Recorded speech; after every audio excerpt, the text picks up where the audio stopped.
this is the bit of the equation that so few people have been willing to talk about.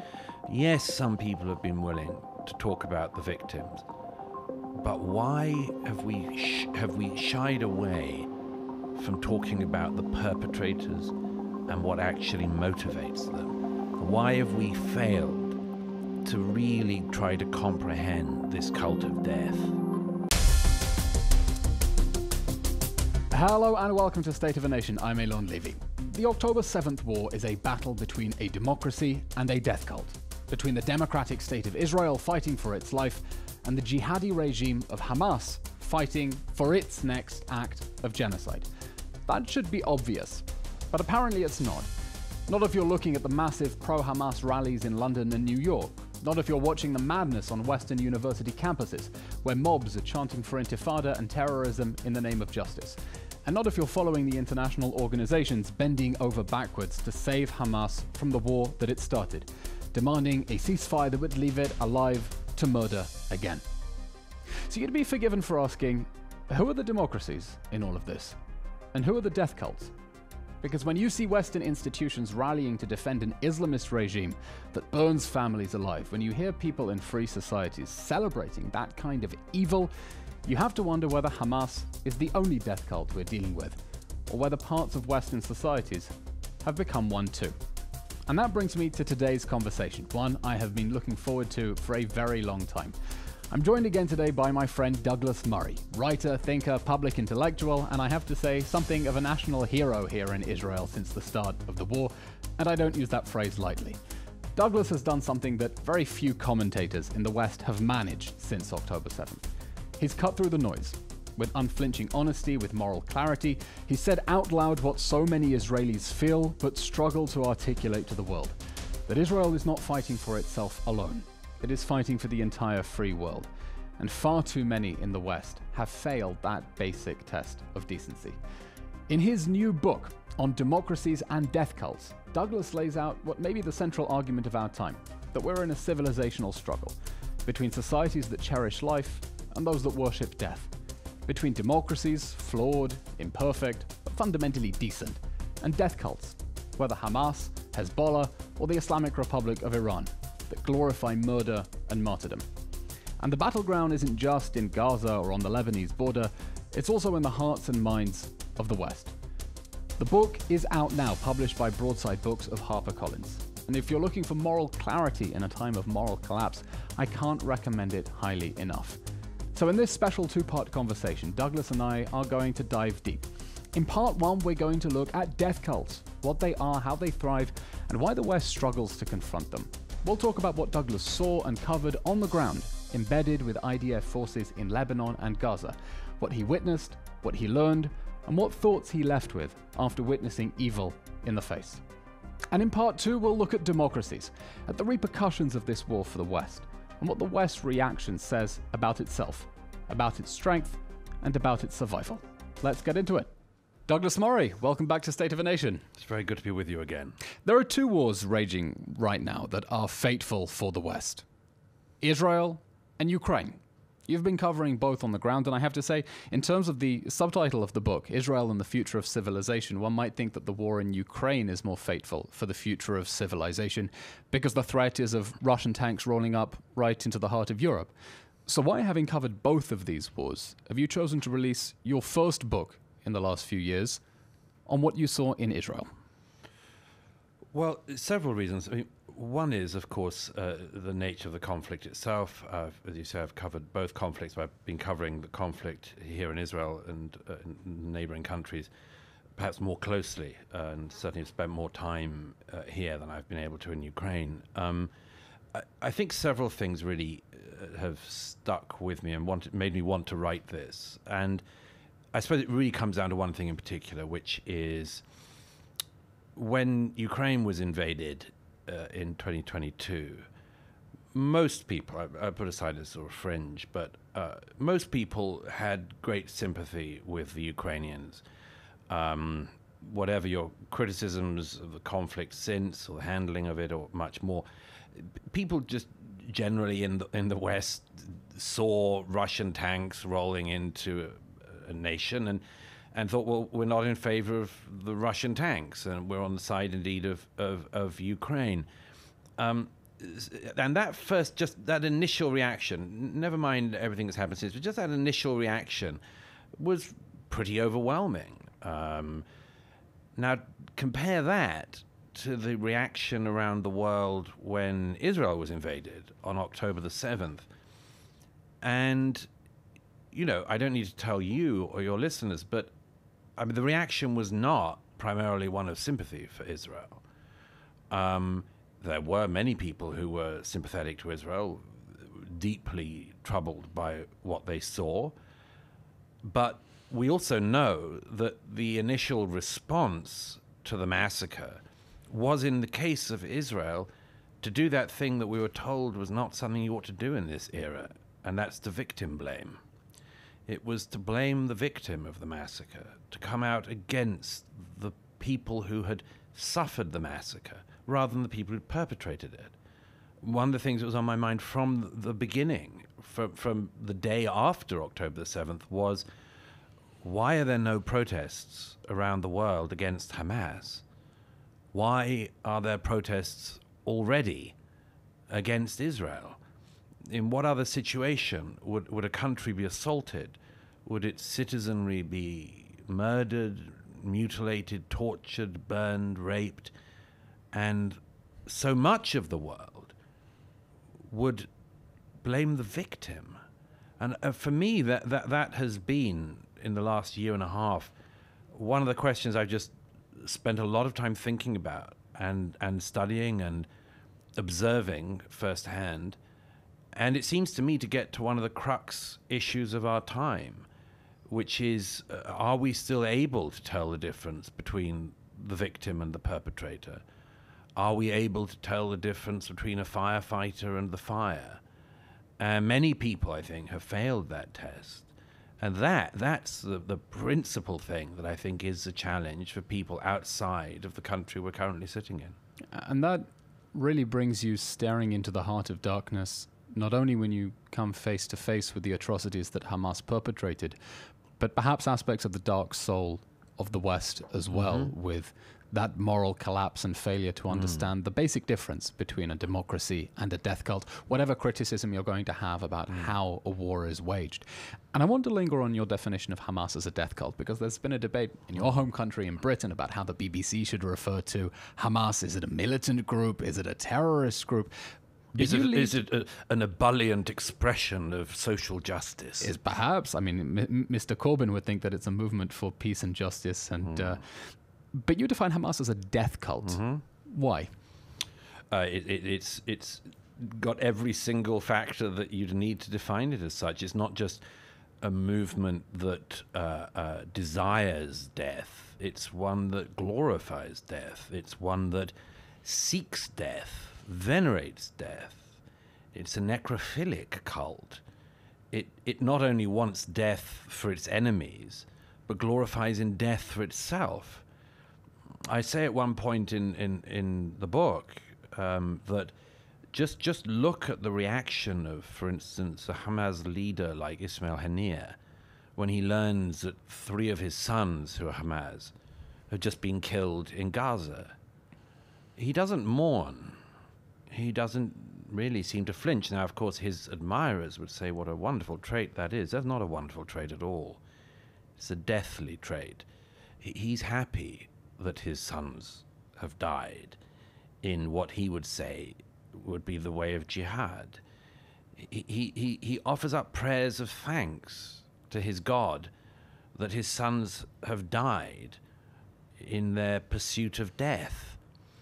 That's something which, I mean, we have seen throughout history, these necrophilic cults, but to have one in our own time, that's something which Israel and Israel's allies have had to deal with on the battlefield. Right, in particular, the hostage parades and the dead baby parades that Hamas put on were reminiscent of medieval public executions, where people would gather around to see someone getting guillotined, that public spectacle. Oh, to see a crowd in Gaza jubilant at the sight of the coffins of Jewish babies being paraded.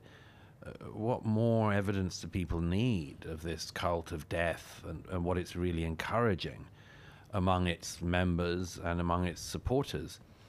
That's and then you get that thing outside of Hamas, outside of that immediate environment, which is why so many people in the West want to throw their lot in with that. And this is a deep challenge, I think, for people in free societies. Why in the West have we got so many people among us who glorify in this barbarism? And there are answers to it, but they're answers that will be quite unpalatable for a lot of people. And those answers, I want to get onto that question in a moment because it's deeply disturbing. But the fact that Hamas is a death cult faces Israel with two problems. First of all, the strategic problem of how you fight a death cult on the battlefield. It's one thing for Israel to say that Hamas is evil. Hamas wants the world to know that it is evil, and that is why it puts on the most grotesque hostage parades, the dead baby parades, to revel in its villainy. It weaponizes Israel's humanity against it by using human shields, deliberately building a network of tunnels inside homes and schools and hospitals and hiding rockets under children's beds. But it also makes it difficult to fight a war of public opinion when Hamas is so twisted and so depraved that in the West you have almost two audiences. Those who buy into, who are enamored by this death cult, and we'll talk about why that happens, but also those who fail to understand that that is what Israel is truly up against, because evil isn't something that we talk about in the modern world. It really feels like it's something that's come from another time and place. And so I'm wondering, from your experiences on the ground here right after October 7th, what did you witness? What are the stories that really linger with you? Are you understood? I'm dealing with a different presence now. This is an evil from another time and almost another dimension, one might say. Yeah, I gave a lecture recently in New York for New Criterion about the banality of Hannah Arendt's thought, which, and one of the reasons I wanted to do that was because the phrase that Arendt famously came up with when covering the Eichmann trial, although she covered it for a matter of days, was this phrase that I think's polluted the language since, which is the banality of evil. People are very keen on using this phrase, and my argument has been... Well, it does make one sound pseudo-intellectual. It does for sure. And Arendt's phrase was, as I tried to show, totally unfit for purpose in describing Adolf Eichmann, who only fooled one person in the court, and unfortunately that was Hannah Arendt. But it also was strange because the popularity of this phrase is, I think, telling. People like to describe evil as banal because it's a kind of get-out in a way. Funnily enough, I mean, it's a slight misunderstanding of some people, even a misunderstanding of Arendt. But saying that having your principal prism of understanding evil as saying, well, it's banal, is a kind of get-out because actually... most evil is very, very far from banal. It's visceral. It's there. Like it is one of the great forces of humankind. If you recognize that other human experiences exist, love, envy, jealousy, care, charity, and so on, you should also concede the fact that there is a force that we need to call evil.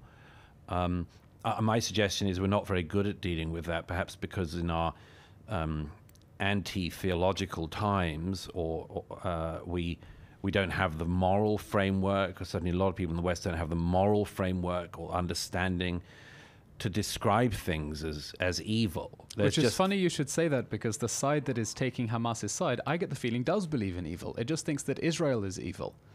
Yes, well, there is that. I mean, it makes it awfully easy for them in a way, because they get to offload and project all of their problems onto this one small nation. But yes, as our mutual friend Mehdi Hassan would say, every accusation is a confession. Yeah, well, we'll get on to him maybe. But I think this thing of understanding that there is such a force as evil in the world, and that sometimes it makes itself horribly manifest, and that it made itself horribly manifest on October the 7th. Douglas Murray's new book makes the case for supporting Israel as a way to support the Western world, its history and its values. And especially if you are one of our Christian listeners, here is a beautiful way to do that. This is Answer Box. Every 3 months they will send you a gift box full of yummy treats, handcrafted goods, treasures inspired by the Bible, directly from the Holy Land and directly supporting local Israeli artisans, their families and charities. Each box, think of it as a blessing, directly from Israel to your house. If you want to subscribe, go to answerbox.com. That's ARTZA.com, Z for the Americans, and use the special discount code EYLON, EYLON, to get a 10% discount on your subscription for this gift box. If you want to sponsor any episodes of State of a Nation, we would love to hear from you. Be in touch with me on social media, Elon A. Levy. We'd love to hear from you. Right, back to the conversation with Douglas Murray. And you know, I say at the opening of On Democracies and Death Cults, just take that phone call that has become quite famous since October the 7th, that young Gazan man who calls his parents on the cell phone of a woman whose family he's just murdered, I think maybe even on his own phone. But he calls back to Gaza and he says to his parents, you know, your son's killed 10 Jews with his own hands. He's killed 10 Jews. You know, put Mum on the phone. I want to boast to her.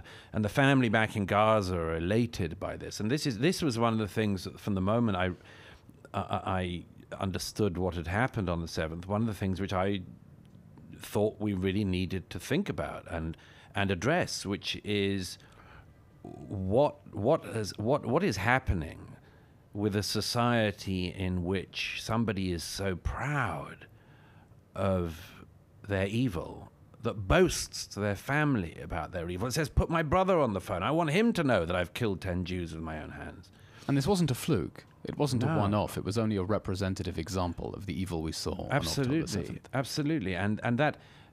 And of course, there are a lot of people in the West who, as I say, for theological or non-theological reasons, don't want to try to unveil what is beneath this, but I think we have to do that, and to say, you know, sometimes it's not just that somebody who perpetrates an act of evil like that is somebody who's been misunderstood or has not been educated or has well an economic enough, grievance, or has an economic grievance, or something hasn't gone well enough for them in their life, or they don't get everything they want, or anything. No, at some point you've got to stop making excuses.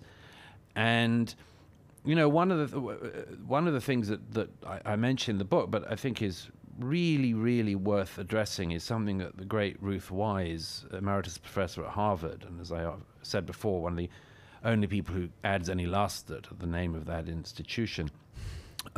Ruth Wise said on the anniversary of October 7th, you know, a lot of people said in the aftermath of the massacres, this is the worst massacre of Jews since the Holocaust. And that's true, of course.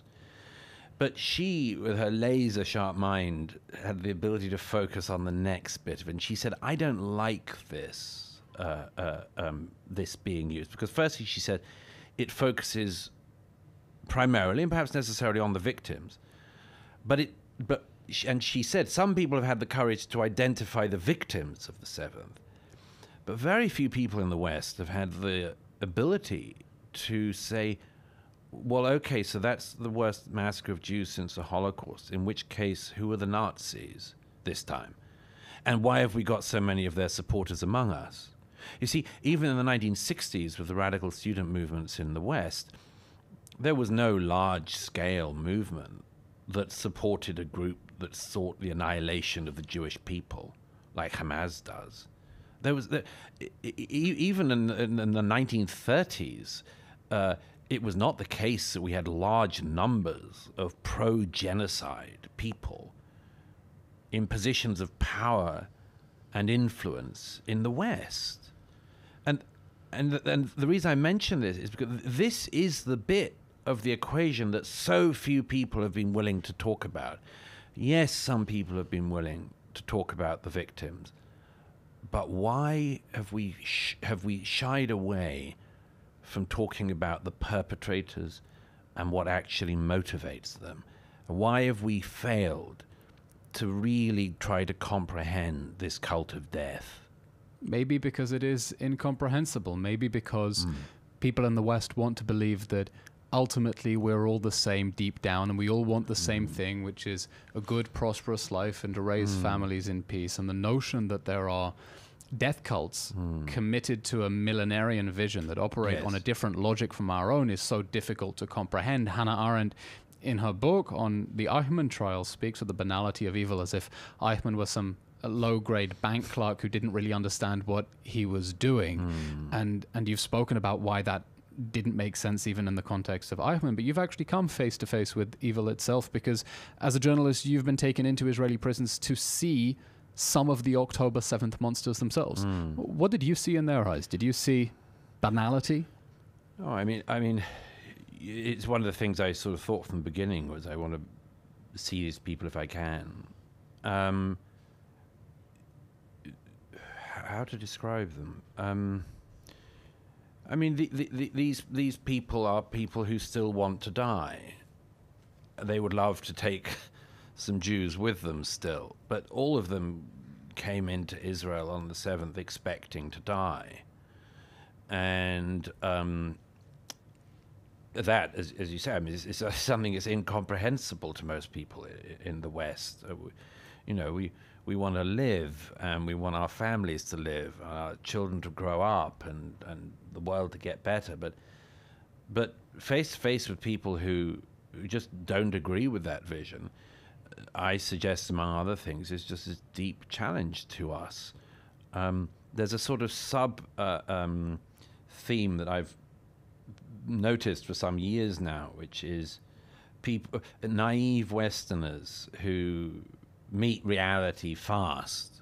And there was a case some years ago where I think a husband and wife or something from like the Bay Area in San Francisco or something like this decided to give in their jobs and cycle around the world. And they kept a sort of, this is about 10 years ago or so now, they kept a kind of online blog of their travels. And they basically set out from America on the presumption that most people in the world are the same. We all want the same things. It's wonderful how people can have such theories about the world despite never having visited it, or perhaps because of never having visited it. But yes, they were cycling through some of the stans and, talking about how, everyone they met were, wanted the same things as them. And then one day they were cycling along a road in one of the stans, and a truckload of ISIS supporters drove past them, couldn't believe their luck, came back and killed them. And that's the sort of reality coming at you fast sort of thing. But we do tell ourselves in the West crazy stories about the rest of the world, and we have done, I would argue, and we've done that for a couple of centuries now. A lot of people trace. How so? Well, a lot of people trace this intellectually back to Rousseau, and there's something in that, which is that, Rousseau had great theories about the rest of the world, again, having never visited anyone further away than Switzerland. But he had an awful lot of views, and the sort of Rousseauian worldview. He had some crazy ideas. Women are more fertile if they live up in the mountains. He had a lot of very odd theories about human nature. Yeah, not visited many women or many mountains. But there's the thing that really motivated Rousseau and motivates a lot of people today is they're not really interested in the rest of the world. What they're trying to do is to find a counterpoint to the society they're in order to lambast the society they're in. Some years ago, I think it was when I was writing The War in the West, I realized this with Rousseau, that Rousseau wanted to critique the Paris of his time. And there was good reason to critique the Paris of his time. But what he did was to find a counterpoint in, the sort of noble savage, effectively. and to use this as a counterpoint to the Paris of his time. Now, that's the case with a lot of people today. A lot of people in America, Canada, Australia, Britain, Europe want to critique the society they're in, and that's fine. That's as it should be. It's one of the things that makes liberal democracy fertile and important and interesting. But then there is this terrible error people can fall into, which is anything that stands in counterpoint to the society I'm in, I will use as a way to critique the society I'm in. Now, that's where a lot of people fall into error.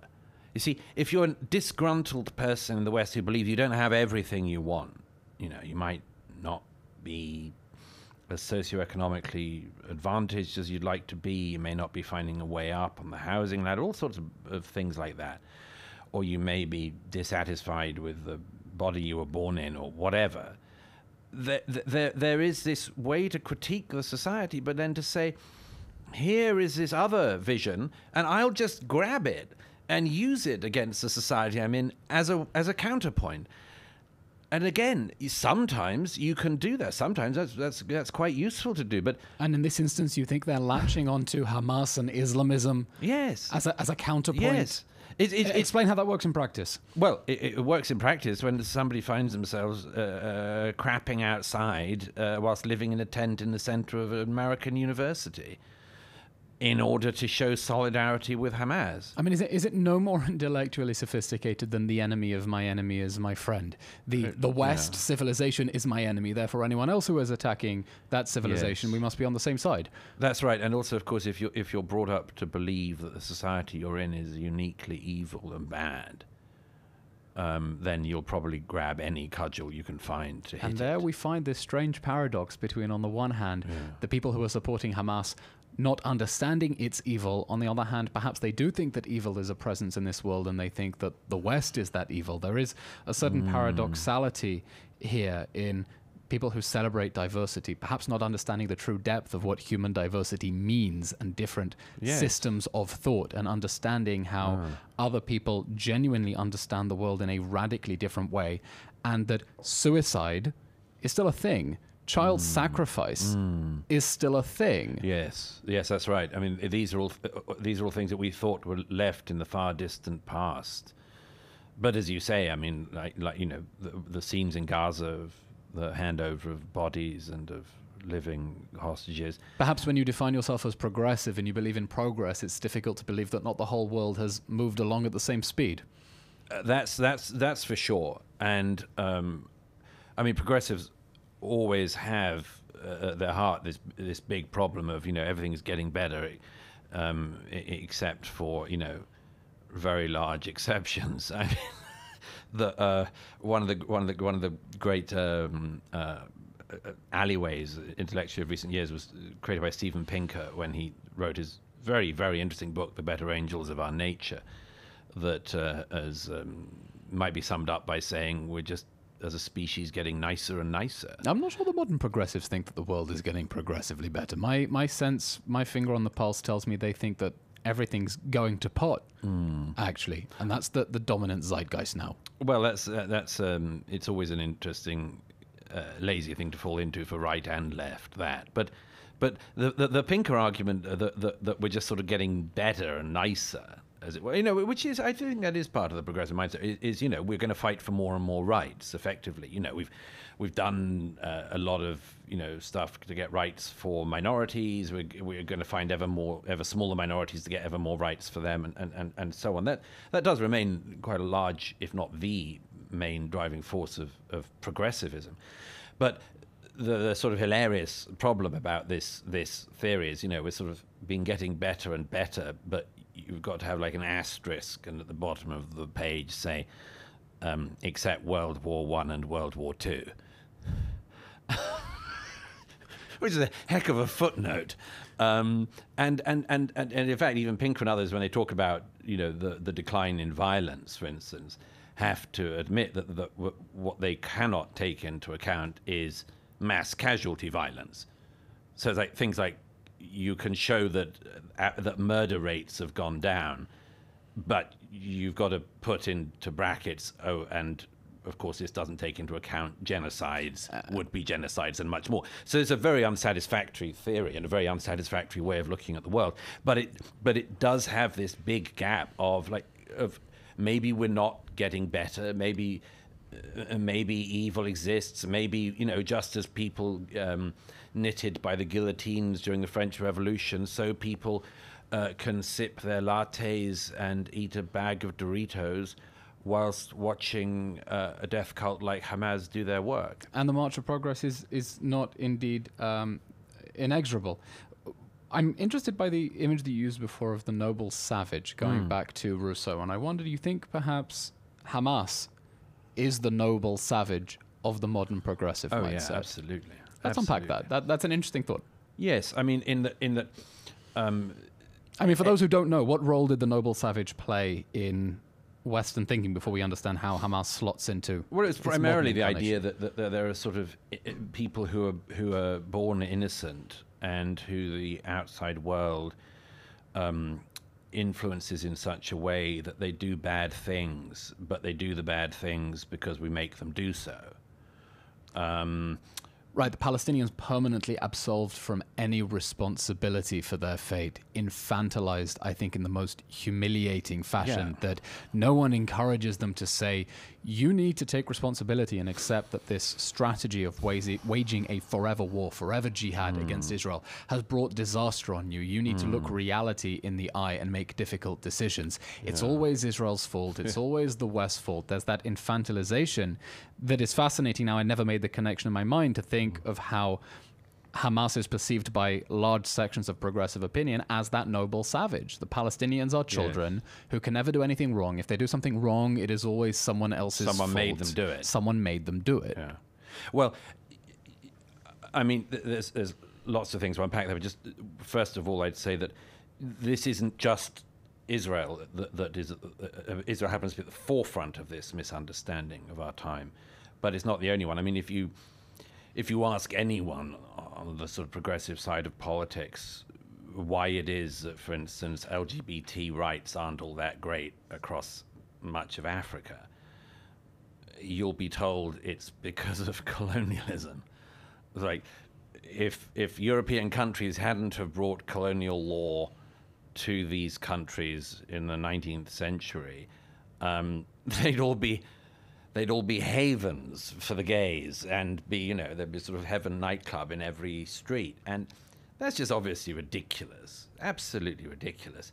If you say, well, why are there 50 odd countries in the world, Muslim countries, which have extremely low tolerance rates, to put it mildly, for religious minorities, you will almost invariably be told it's something to do with colonialism. So this misperception that only the West can do things and only the rest of the world suffers the consequences of this, and anything bad about them must have come from the West, that's common across, I think, the world at the moment. But Israel is at the forefront of that because it's fighting for its survival as a nation, and is sort of, for lots of reasons, is the eye of the storm. And I'm afraid these misconceptions that have run rampant in our time run most rampant in relation to Israel and the Jewish people. And you and I can do this in our sleep, but I mean, if the Palestinians or the Arabs, if the Arabs had accepted a state, in 1947, 1948, they'd have one. If they'd have accepted a state endless time since, they'd have one. I mean, it would be another failed state, almost certainly, but they'd have a state, another state, And here we get to the tragedy of the infantilization of the Palestinians, that sure, some people would counter and say, well, it wouldn't be a state on all the land to which they're entitled or all the land they want. But we say, look, you are driving yourselves into disaster by waging this forever war against Israel in an attempt to get the ideal terms you're never going to get, because Israel is not a death cult and we're not about to commit suicide. And on the subject of you referring to Hamas as a death cult, it's a death cult in the sense that the special forces, the Nukba forces who crossed into October 7th to murder, rape, burn people alive, were on a kamikaze mission. They expected they were going to die. But it's a death cult because it still practices child sacrifice, because it took massive quantities of concrete to build a necropolis of tunnels underneath Gaza, with the tunnel openings inside schools and homes and hospitals, and even rockets stored under children's beds, which were perhaps some of the most shocking evidence that the IDF released from Gaza. And I know that many of the people around the world who've been protesting for Hamas are not going to be moved by any sort of sympathy for Jews or Israelis, and we'll put to one side why that is. But I do think they may still be moved, and some appeal may be made to their broken conscience with what Hamas has done to Palestinians in Gaza. So I wonder, from your reporting, having been embedded with IDF forces inside Gaza, what did you see about the way that Hamas fights? Because remember, one of the questions I would often get asked is, look, we agree Israel has a right to fight, but the way that it fights matters. Always, so I'd put that question to the Palestinian side as well. Sure, okay, for the sake of argument, let's say you had a right to wage jihad, but the way you fight it matters. Tell me how they fight it. Well, they fight it by desiring maximal death among their enemies and encouraging maximal death on their own side.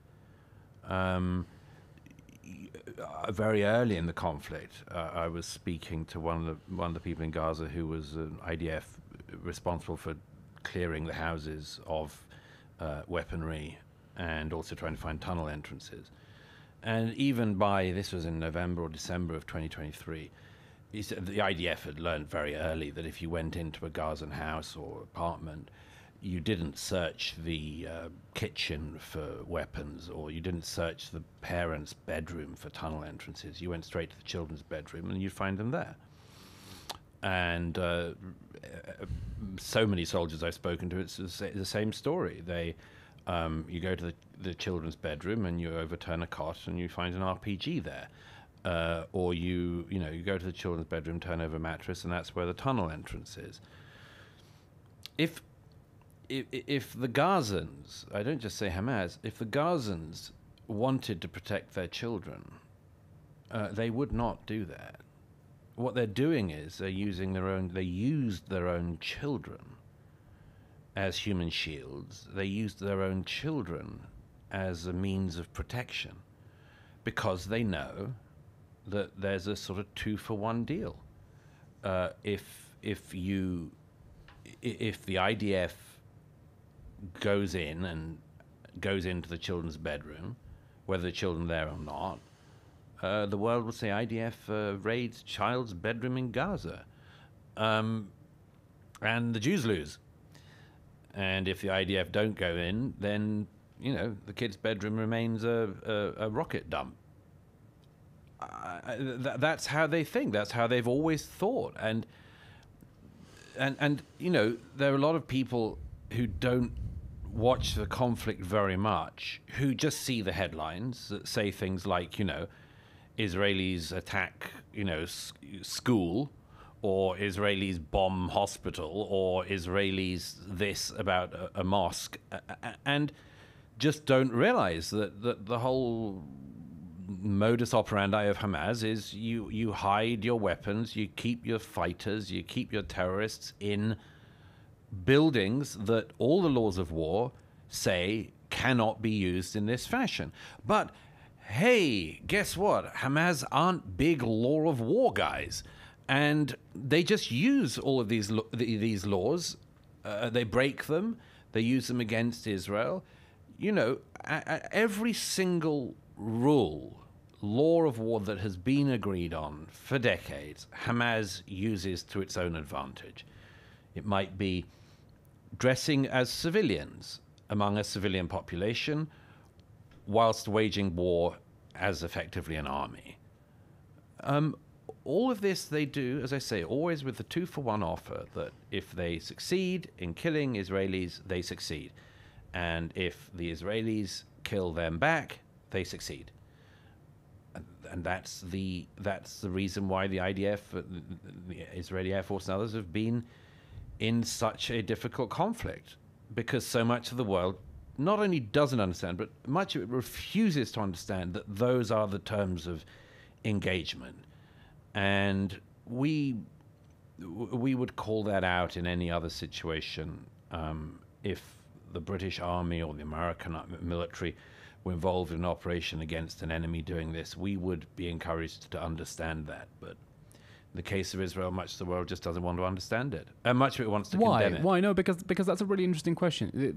The way that Hamas rigged the Gaza Strip, spent 16 years preparing the entire landscape by booby-trapping buildings, putting the tunnel entrances inside homes, the weapons under children's beds, was deliberately designed to put Israel in this lose-lose situation, knowing that mugs around the West are going to effectively allow Hamas to gain immunity for itself by deliberately weaponizing international law. I do think they are big international law guys, because they know that the unwritten rule of international law for some people is that there's nothing Israel does will ever be right. That's right, yeah. But why is that failure around the West to understand the terms of engagement? That Israel is fighting against, Israel, imperfect, flawed, blah, blah, blah, whatever, is fighting against a death cult that is deliberately setting on fire every rule, every norm, every law that the world has held dear, and simply setting fire to that architecture of international law, of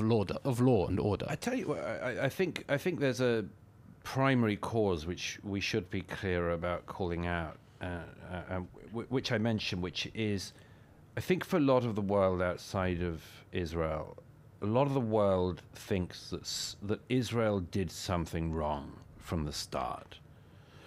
And whatever the Palestinians, the Arabs do, somewhere deep down, in the 1940s, before, since, there is some good reason for Arab discontent with Israel.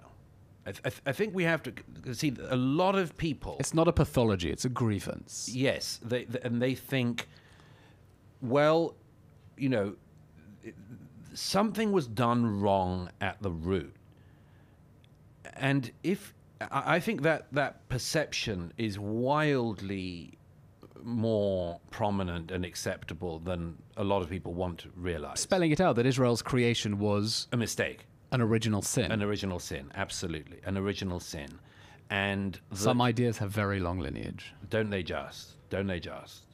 And, it was interesting, actually, when I was debating in Toronto with our friend Natasha Hausdorff last year against our mutual enemy, Mehdi Hassan, Natasha used a really brilliant analogy I hadn't heard anyone use before. She said, when a couple, conceived, a woman's conceived a baby, and she and her husband may have a discussion about whether or not to terminate that pregnancy. And of course, there's all sorts of moral issues in that. But we recognize that may be a discussion that a couple may have, a woman may have. But if the baby is brought to term, is born, let alone is in their 70s, you're not discussing an abortion, you're discussing murder. And Israel is in her 70s, and if part of the world still thinks that this grown-up state should be aborted, then they are talking about murder, and mass murder at that. That is what they're backing. That is the side they're on. And some people do come out and say that. Yeah, I think it should be scrapped.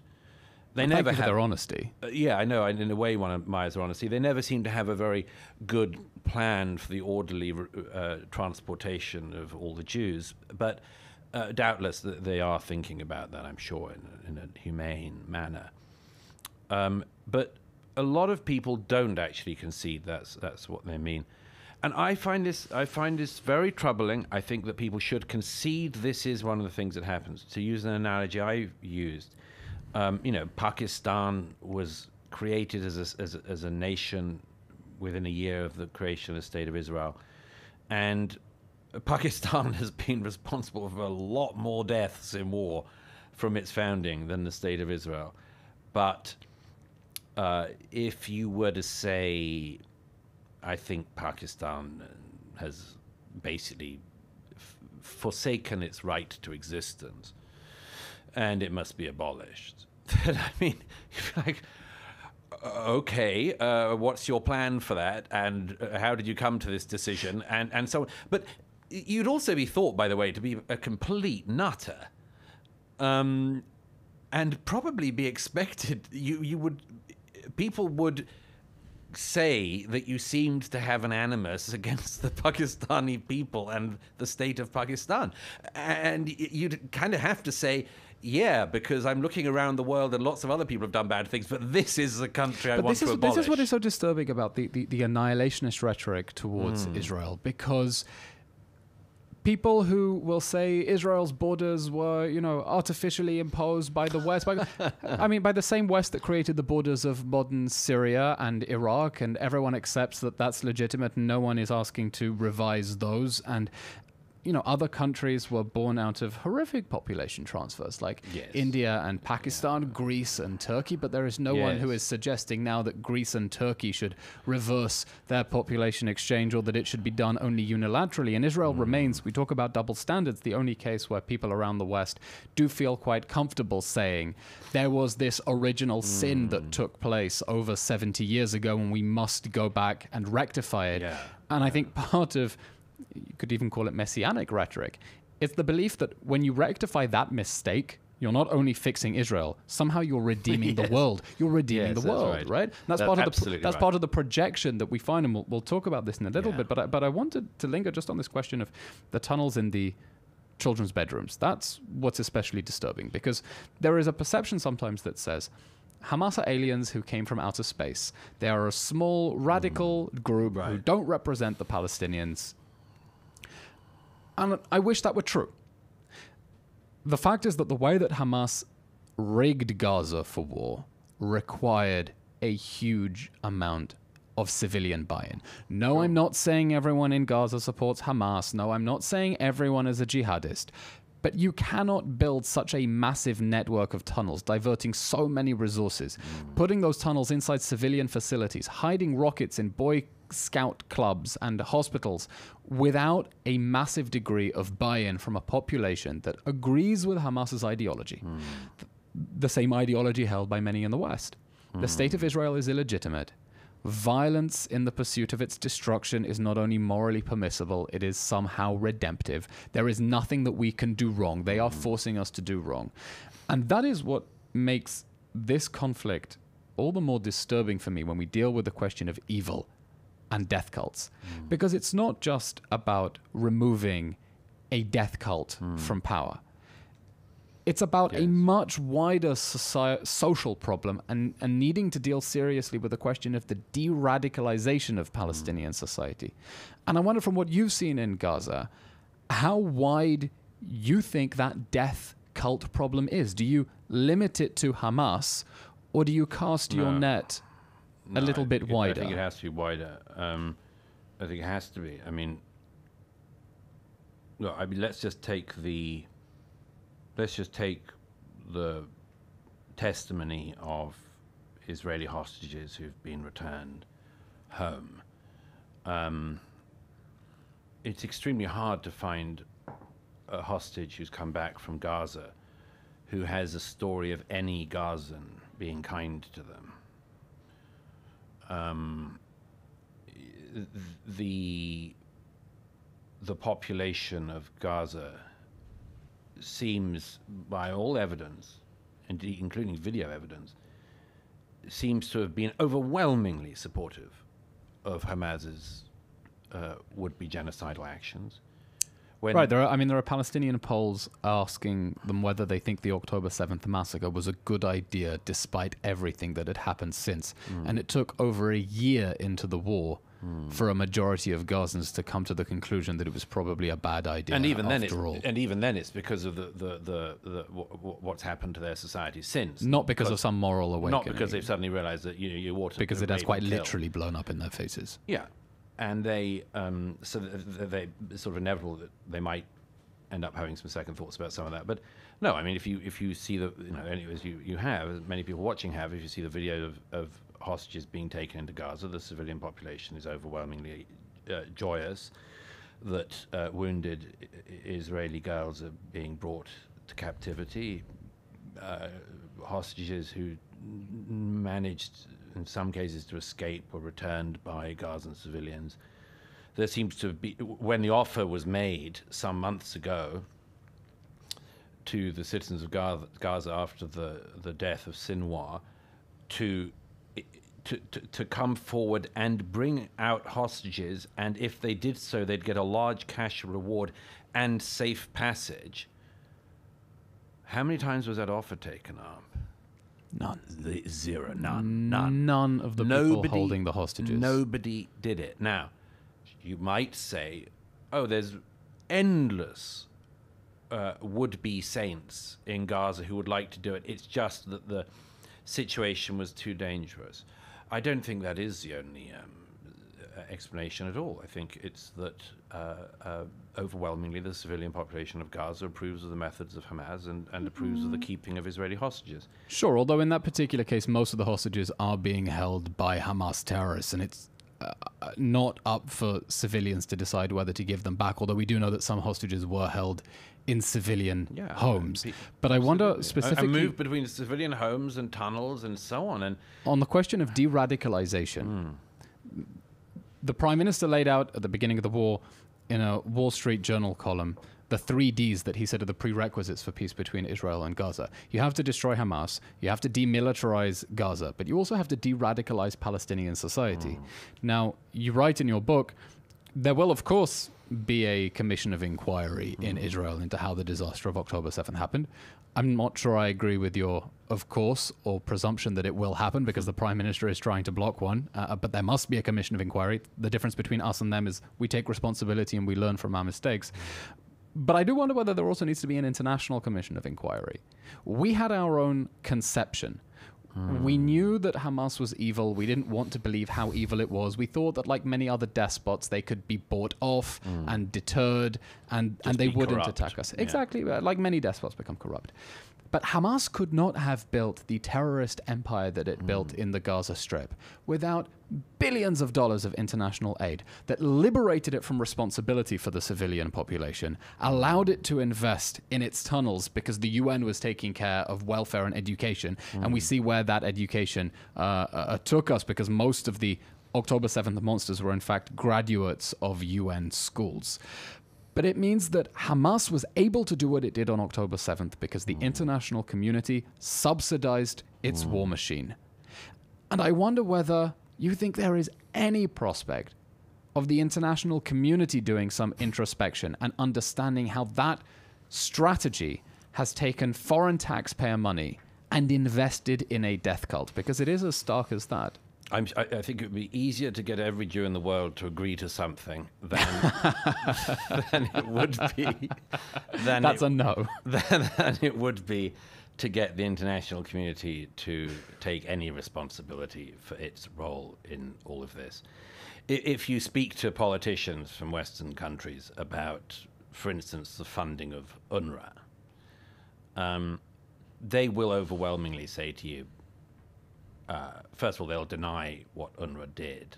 They'll deny what various UN forces and organizations have done and their culpability in all of this. But then they will say, what else can we do? This is the mechanism through which we fund education in Gaza. What are the other options? And, you would have thought, well, before you throw American taxpayer money or British taxpayer money into a money pot that is used to teach Gazans to kill the Jews, you ought to just try not to fund that before anything else. But their thing is always, they always say, what's the other mechanism we can use to fund these poor Palestinians in Gaza? And I don't see any likelihood of that changing. Right, there is no, I often get asked as well, what is the alternative to UNRWA? And the question is, maybe Palestinian responsibility. Yeah. Maybe instead of assuming that the UN has to teach them forever, you understand that they have a government, the Hamas government of Gaza, perfectly capable of levying taxes on goods, raising money, but it used that money in order to build tunnels instead of investing in education, because you took raising the next generation of jihadists off its hands. So perhaps the answer isn't that the world should throw more money at it. The answer is that Palestinians should take some responsibility for themselves. And in that question of responsibility, Douglas, the death cult is not just Hamas. Obviously, it's not everyone. I'm not going to generalize down to the last percentile. But there is a deep-seated problem of a jihadi ideology that has been subsidized and kept alive artificially by dumb Western taxpayers. And I wonder, do you see any prospect? I mean, are we being naive to think that de-radicalization is possible? I think it is pretty naive, yes. Certainly in the current structure. And there's two things I'd say. Firstly, there has been a misunderstanding for many years. It's existed all my adult life, which is that if the Palestinians are given another state, and I stress that, it's not they haven't got a state, they get another state. Well, I mean, they've basically got a state in the West Bank. I mean, they've got Palestinian Authority, they've got their own pseudo-ministries and things. It's basically a state. I've spent plenty of time then. It's a state in all but name. You've got Jordan. Although, in name, it calls itself a state. Yeah, it calls itself a state, exactly. I mean, not recognized by everyone as such, but it regards itself as such, the Palestinian Not Authority. Independent, not contiguous, but the trappings Jordan thereof. is effectively a Palestinian state. Gaza was a Palestinian state. And crucially, Gaza was a Palestinian state. They were given the Gaza in 2005, and the fruits of that gift were seen in war after war since, and then on October the 7th. So the misunderstanding is, if another state is awarded to the Palestinians, amazingly, of all people in the world, they just need to keep on having states, despite doing nothing to earn them, and indeed turning them away when they're offered them. There's this misunderstanding that left and right, Republicans and Democrats, Labour and Conservatives, right and left across Europe have engaged in, which is this fundamental misunderstanding. Give the Palestinians another state, and all the problems of the region, and perhaps indeed of the world, will be solved. Why this should be so, no one can ever explain to me.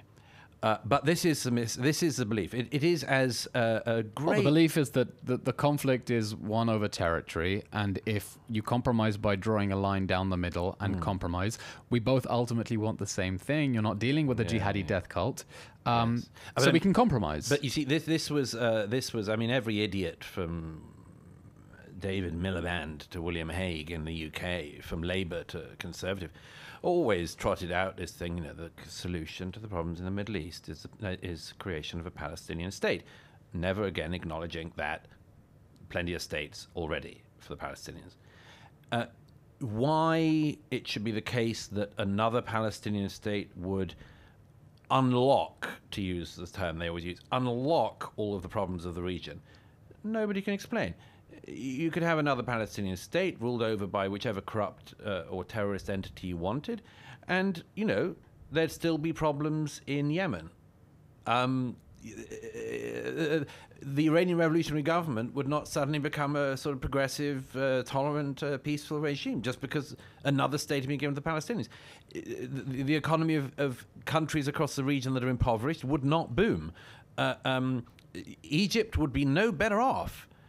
So that's the first misunderstanding. It's just this stupid idea that's demonstrably false, that the creation of another Palestinian state would solve every other problem in the Middle East and perhaps the wider world. To use the idiot sort of slogan that's been used quite widely in America. What is it? Things like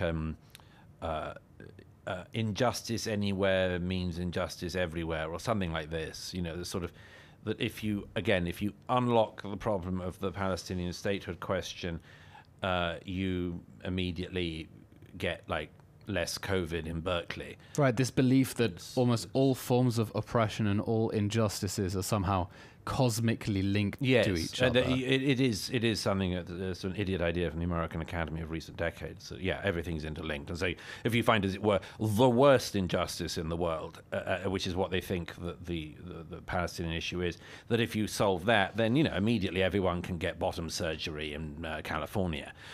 Is basically, as far as one can discern any pattern in their beliefs, this is what they actually seem to think. You don't think you're mischaracterizing them slightly? No, I'm being infinitely generous in my analysis at the moment.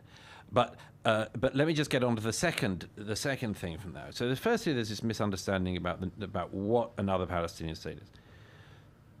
But then you come to the second thing which is that effectively there has been no plan from the international community until very recently that would solve what problem exists, which is the endless creation of death cults in among Israel's neighbors. And until Trump recently started talking about clearing civilians from Gaza, encouraging civilians to leave Gaza and move elsewhere whilst it's rebuilt, the only plan that anyone in the international community seemed to have was stop the war, spend billions of dollars and pounds and euros of foreign taxpayer money building up Gaza again, only for the Gazans to do the same thing in a couple of years' time. And I don't think the worst plan. I don't think, having spoken to policymakers in the EU and elsewhere, I don't think anyone is that naive that they're really going to pour billions of dollars or euros of taxpayer money into Gaza reconstruction.